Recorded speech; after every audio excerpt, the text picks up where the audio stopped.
Hi, this is Matt Crevin and welcome to Voice of the Box. Ever wonder who's telling the referees when to stop the action and when to continue it? Well, I've got the background for you. Coming up next on Voice of the Box.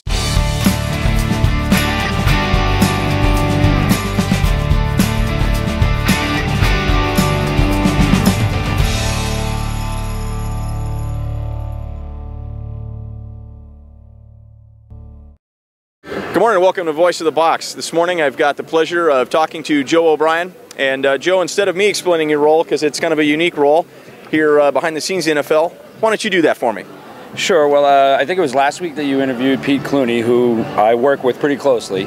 He represents the NFL. I represent the networks. And what my job is, they call me Orange Sleeves because I get to wear these goofy orange gloves. Right. And what I do with these is I actually signal to the head referee on the field, coordinating when we're going to take a TV timeout, and secondarily making sure that when the timeout is taken on the field, it matches what's going on in TV land. Obviously, the worst thing that can happen to us is TV comes back from a commercial and the ball's already snapped, or we missed a play or something like that. So that's the #1 responsibility of the job. The other part of the job, though, is just to keep an eye on the action. And anytime there's a flag or anything I see that maybe the cameras aren't catching that they should be, I give a mention to the truck. I have a headset on to the production truck, and I give a mention to them. And that's really the coolest part is, like, every now and again you'll say something and about 30 seconds, minute later, you'll hear the game announcers talking about what you just pointed out, which is kind of nice sometimes. That is kind of nice. Now, how long have you been doing this? I failed to ask you out on the front end.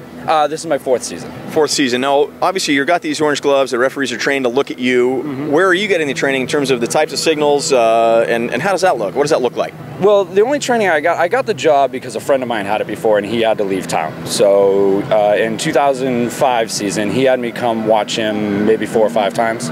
That was really the only training. It's not, the signals and whatnot aren't that complex, but there's a lot of pressure involved because there's a lot of money involved in the commercials during a football game. And certainly they don't want, that's why I'm here, is to make sure that the production of it looks smooth to the viewer. Any samples of hand signals? Are they pretty straightforward? Is that giving out secrets? Never mind. We'll do it. We'll do it another time. No, you've got your gloves with you. I figured, hey, why not? They're pretty simple. You just cross your arms when you're in a timeout. Okay. I generally tend to put my arm behind when there's a minute left, just to help the radio guys and the other guys who aren't in contact with me verbally. And if we're not going to do anything, we just go like this. Now, Joe's making this seem pretty easy, but obviously I know that there's a lot of pressure working down here. This is all TV, tied to TV, and we know that's what's running this game. Yeah. Give me a couple examples of maybe some fun run-ins that you've had, either interactions with the officials.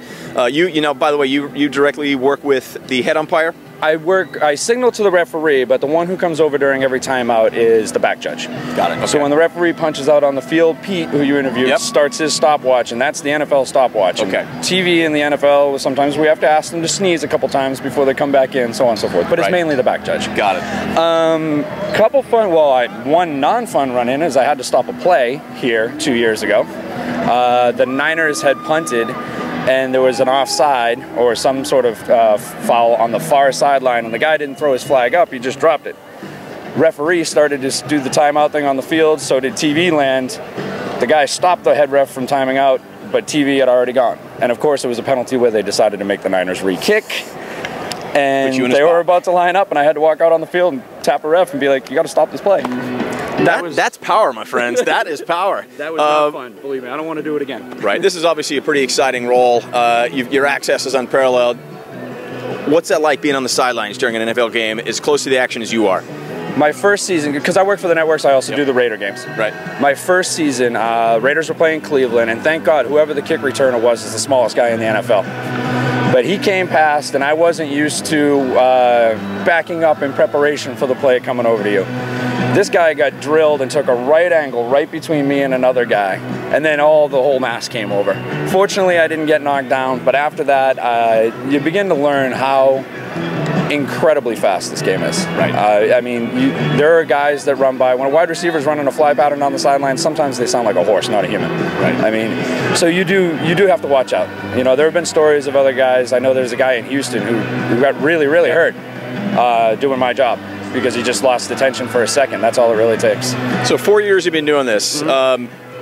What's your game day like in a nutshell? Summarize what time you get here. We have to meet with the officials. What's your game day look like? I get here about 10:30 in the morning, so 2.5 hours before kickoff, and meet with the people in the trucks. Whoever the associate director. The associate director is the one I'm directly talking to. Okay. So I meet with that person.